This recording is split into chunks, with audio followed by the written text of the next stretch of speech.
Hello guys, welcome back to Zig the Programming Guide channel.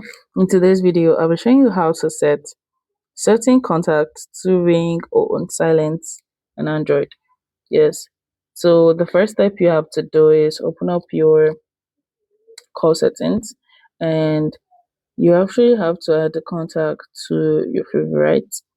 So I'm going to add this number to favorite now. You can see the favorites right here, so you just have to add that up. So once you add it up to your favorite, you're going to go right here and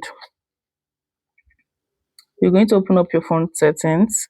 So once you open up your phone settings, you're going to go to sound and vibration.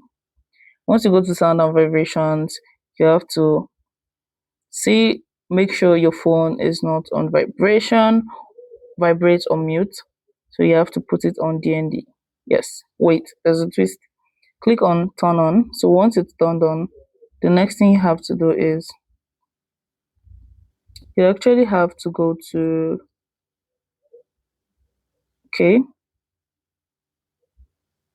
you click on do not disturb, right? So once you click on do not disturb, you're going to actually click on calls and messages. So once you go to call and messages, you're going to click on this.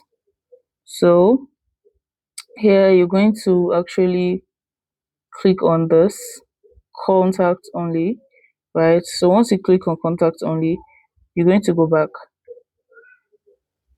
and you're going to allow all these notifications. You can just allow all the notification, right?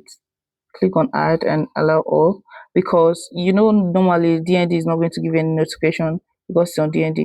So you have to add in all the apps so that you can also have the notification.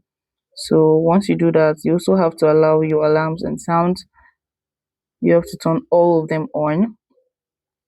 So what this means is only the call of that particular person you added to your favorite that won't actually ring out on silent, but other contacts will actually ring out. You understand? So this is literally how to add a single contact to ring on silent. If you find this guide helpful, give this a thumbs up and equally subscribe to get more input tips like this. Thanks for watching guys. I'll see you in my next video. Bye.